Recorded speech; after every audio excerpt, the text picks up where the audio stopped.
అందరికీ నమస్కారం అండి. బాచీరావు భక్తి స్కూల్కి వెల్కమ్ అండి.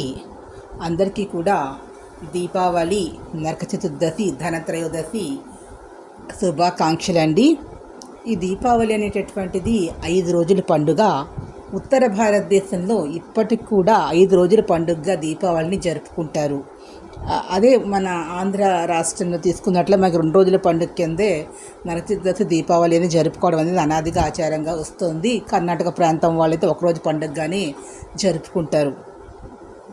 ఏది ఏమైనప్పటికీ కూడా భారతదేశంలో ప్రాచీన కాలంలో ఈ దీపావళి పండుగని దేశమంతా కూడా 5 రోజుల పండుగగా జరుపుకునేవారు. కాలక్రమేణా ప్రాంతాల వారీగా మార్పులు జరిగి 1 రోజు 2 రోజులు జరుపుకుంటున్నారు. ఈ పండుగ యొక్క ముఖ్య ఉద్దేశ్యము బాణాసంచాలన్నీ కాల్చేసి పేల్చేసి బోలం డబ్బులు ఖర్చు పెట్టి ఆ చెత్త అంతా రోడ్డు మీదకు తీసుకొచ్చి అలా పెద్ద పెద్ద శబ్దాలు చేసుకుంటూ ఆ కాల్చడం వల్ల చాలామంది వృద్ధులైనటువంటి వారు, చాలా వ్యాధులతో బాధపడుతున్నటువంటి వారందరూ కూడా చాలా ఇబ్బందికరమైన పరిస్థితి ఎదుర్కోవడం, ఇంట్లో గందరగోళంగా ఉండి ప్రశాంతమైన వాతావరణానికి తీవ్రంగా ఇబ్బంది కలిగిస్తూ ఆ రోడ్ల మీద వెళ్తూ ఉండే వాళ్ళ మీద వేయడం అనేది ఇవన్నీ రకరకాలుగా చేస్తూ ఉన్నది. దీని మీద చాలా విధంగా బ్యాన్ కూడా చేశారు. టైం దాటిన తర్వాత కాల్చకూడదని కొన్ని నియమ నిబంధనలు అనేది ఏర్పాటు చేశారు. ఏదేమైనప్పటికీ కూడా పండుగ అంటే అలా ప్రక్కవారిని ఇబ్బంది పెట్టి వృద్ధుల్ని రోగుల్ని ఇబ్బంది పెట్టి చేసుకోవడం కాదండి. అందరూ కూడా సామరస్యంతో కలిసిమెలిసి సంతోషంగా జరుపుకునేటటువంటిదే పండుగ. పండుగ పేరు చెప్పి ఒకరినొకరు కలుసుకొని బంధుమిత్రులందరూ కూడా ఒక గ్రామీణ వాతావరణంలో ప్రజలందరూ ఒక దేవాలయంలో కలుసుకొని అక్కడ పండుగను జరుపుకునేవారు. పండుగ అంటే పరమాత్మ ఇచ్చినటువంటి మనకి ఏదైతే ఇచ్చాడో దేహముతో పాటుగా ఇచ్చినటువంటి భోగాలు ఏదైతే ఉన్నాయో అవన్నీ కూడా ఆ యొక్క సంతోషంతో తిరిగి మళ్ళీ పరమాత్మకి మనం ఒక దీపాల రూపంలో, వెలుగు రూపంలో దీపం అనేటటువంటిది లక్ష్మీ స్వరూపంగా భావిస్తారు. ఆ దీపాలను సమర్పించుకొని స్వామికి నమస్కారం చేసుకుంటే మనలో ఉన్నటువంటి ఆ యొక్క ఈ శక్తి ఈ దీపం స్వరూపంతోనే ఉంటుంది. ఆ యొక్క ప్రకాశింపజేస్తున్నటువంటి వాడు పరమ జ్యోతి స్వరూపం. జ్యోతి అనేటువంటి భగవంతుని యొక్క స్వరూపమే జ్యోతి, ఆత్మజ్యోతి, ప్రాణజ్యోతి అంటారు. ఆత్మస్వరూపం కూడా జ్యోతి స్వరూపమే, పరమాత్మ కూడా జ్యోతి స్వరూపంతోనే ఉంటాడు. ఇక్కడ మనం దీపాలు పండుగలో మొదటి రోజున 5 రోజుల పండుగలో మొదటి రోజున మనం ధనత్రయోదశి అంటారు. ధనత్రయోదశి అంటే ఆ రోజు ఏదైనా సరే ఒక పని చేస్తే అది వృద్ధి అవుతుంది అని, అంటే ఏదైనా బియ్యం కనుక మనం కొన్నట్లయితే ఆ బియ్యం వృద్ధి అవుతుంది, పళ్ళు కూరగాయలు. అంతేగాని అందరూ బంగారం కొనాలి, వెండి కొనాలి అని చెప్పి ఈ కాలంలో వచ్చింది. కానీ అలాంటి బంగారాలు వెండి కొనవలసినటువంటి అవసరం అయితే ఏమీ లేదండి. ఉన్నవాళ్ళు కొనుక్కుంటారు. పండుగని అందరూ జరుపుకోవాల్సినది కాబట్టి ఆ రోజున పువ్వులు కానీ బియ్యం కానీ ఏదైనా వాళ్ళ ఇంట్లో వాడుకునేటువంటి వస్తువులు ఆ రోజు కనుక కొనుక్కున్నట్లయితే, అంటే ఆ రోజు కొని ఆ వస్తువులతోటి పరమాత్మకు పూజ చేసినట్టు పుష్పాలను బియ్యంతో ఏదో కొనుక్కొని దాంతో వండి ఆ పదార్థం స్వామికి నివేదన చేసినట్లయితే అవి వృద్ధి అవుతాయని, మళ్ళా కొనుక్కునే శక్తి వారికి వస్తుంది. అంటే ధన సంపాదన అనేది ఉంటుందని, అన్నవస్త్రాలకి డ్యూటీ ఉండదని చెప్తారు. ధనత్రయోదశి రోజున కుబేర స్వామిని కూడా పూజ చేస్తారు. అదేవిధంగా ధనలక్ష్మీదేవిని, మహాలక్ష్మీదేవిని పూజ చేసి ఏదో ఒక వారి శక్తి కొలది తిపి పదార్థాన్ని సమర్పిస్తారు. తిపి పదార్థం చేసుకునేటువంటి వారు అరటిపండు, ఒక బెల్లం ముక్కైనా, పాలు ఏదో ఒకటి సమర్పించవచ్చు. ఏ శక్తి లేనటువంటి వారు భక్తితో ఒక నమస్కారం చేసినా చాలు, ఒక పుష్పం పెట్టిన అమ్మవారు సంతోషిస్తుంది. ఇక మొన్నాడు చేసుకునేటువంటి నరక చతుర్దశి. ఈ నరక చతుర్దశి పండుగ రోజున అందరూ కూడా తలంటు స్నానం చేసుకొని, శక్తి ఉన్నవారు నూతన వస్త్రములు, లేనివారు మంచి ఉన్నంతలోనే ఒక వస్త్రం ధరించుకొని నమస్కారం చేసుకుని ఆ యొక్క కృష్ణ పరమాత్మను పూజ చేసుకొని, నరకాసుడిని సంహరించినటువంటి కృష్ణ పరమాత్మ లోకాన్ని రక్షించాడు. 16,000 గోపికా స్త్రీలందరికీ కూడా విముక్తి కలిగించాడు. కాబట్టి ఆ యొక్క కృష్ణ పరమాత్మని సాయంకాలం వేళ ఆ దీపారాధన చేసుకొని స్వామికి నమస్కారం చేసి శక్తి ఉన్నవారు దేవాలయానికి వెళ్ళి ఆ ఉత్సవాన్ని కూడా చూడొచ్చు. లేదంటే ఇంట్లోనే కృష్ణ పరమాత్మ పెట్టుకుని ఒక పుష్పం ఫలము సమర్పించి స్వామి యొక్క భాగవతంలో ఉన్నటువంటి ఆ స్వామి లీలాఘట్టాలని ఏదో ఒకటి పారాయణం చేసుకున్నట్లయితే శుభాలు జరుగుతాయి. మనసు సంతోషంగా ఉంటుంది. శక్తి ఉన్న వాళ్ళు కీర్తన ఏదైనా కృష్ణస్వామిని ప్రార్థన చేసుకోవచ్చు. మొన్నారు దీపావళి పండుగ. ఆ రోజున దీపావళి రోజున సాయంకాలం వేళ ధనలక్ష్మి పూజ చేస్తారు. ఆ ధనలక్ష్మి సార్ ఫోటోని కానీ లేదంటే విగ్రహం కానీ ఎవరి శక్తి కొలది వాళ్ళు కలసం ఉన్న వాళ్ళు కలసం కానీ పెట్టుకొని అమ్మవారిని పూజ చేసుకొని పుష్పాలతోటి శక్తి కొలది వారి శక్తి కొలది కనీసం 2 దీపాలు అయినా సరే వెలిగించాలి. వాళ్ళకి లభించిన ఏదో ఒక నూనెతో వెలిగించవచ్చు. భగవంతుని సృష్టిలో ఏది అధమైనది కాదండి, అన్నీ కూడా పవిత్రమైనవే. వృక్షాల నుంచి సేకరించినటువంటి ఏ నూనెైనా సరే దీపాలకి మనం వినియోగించవచ్చు. ఏదో జీవహింస చేస్తారు చూడండి, అలాంటి తైలాలు నూనెలు అవి మాత్రం పనికిరావు. జీవహింస చేసి తీసినవి అలాంటివి పనికిరావు ఖచ్చితంగా. కానీ వృక్షాల నుంచి వచ్చినటువంటి గింజల నుంచి తయారు చేసినటువంటి ఏ ఆయిల్ అయినా సరే వాళ్ళ శక్తి కొలది ఎవరి శక్తి మేరకు వారు 2 ఒత్తులు వేసి దీపారాధన అనేది, అది 2 ప్రమిదలు పెట్టి, ఒక ప్రమిద పెట్టకూడదు, 2 ప్రమిదలు పెట్టి దీపారాధన చేసి ఒక ప్రమిదం తులసి కోట దగ్గర పెట్టుకుని ఒకటి దేవుడి దగ్గర పెట్టి నమస్కారం చేసుకోవచ్చు. శక్తి ఉన్న వారు ఎక్కువ వెలిగించుకోవచ్చు. దీపావళి రోజున అందరూ కూడా గుడ్డ ఒత్తులు వేసి వెలిగిస్తారు. ఆ శక్తి లేనటువంటి వారు ఇప్పుడు అందుబాటులో వారికి ఏదో ఒక దీపం కొవ్వొత్తి వెలిగించరు.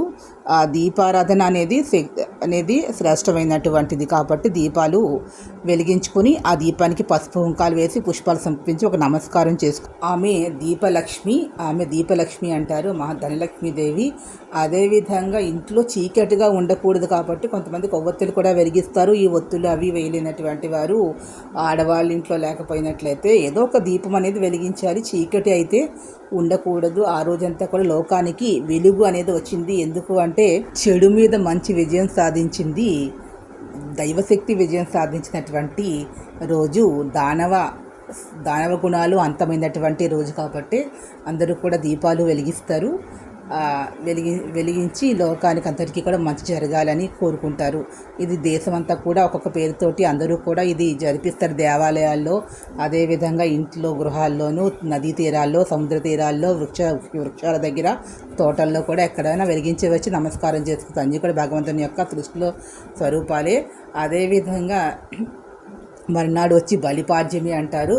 ఈ యొక్క శ్రీ మహావిష్ణువు వామన అవతారం ఎత్తి బలిచక్రవర్తిని 3 అడుగుల భూమి దానంగా తీసుకొని భూమిని త్రివిక్రమ స్వరూపంతో ఈ బలిచక్రవర్తిని పాతాళానికి పంపించినటువంటి రోజు. బలిచక్రవర్తి తన భక్తులైనప్పటికీ కూడా దానవ గుణాలు కలిగి ఉన్నటువంటి వారి భూమి మీద ఉన్నట్లయితే లోకులకి మంచిది కాదని, దేవతలకి ఇబ్బంది కలుగుతుందని స్వామి ఆ విధంగా చేశాడు.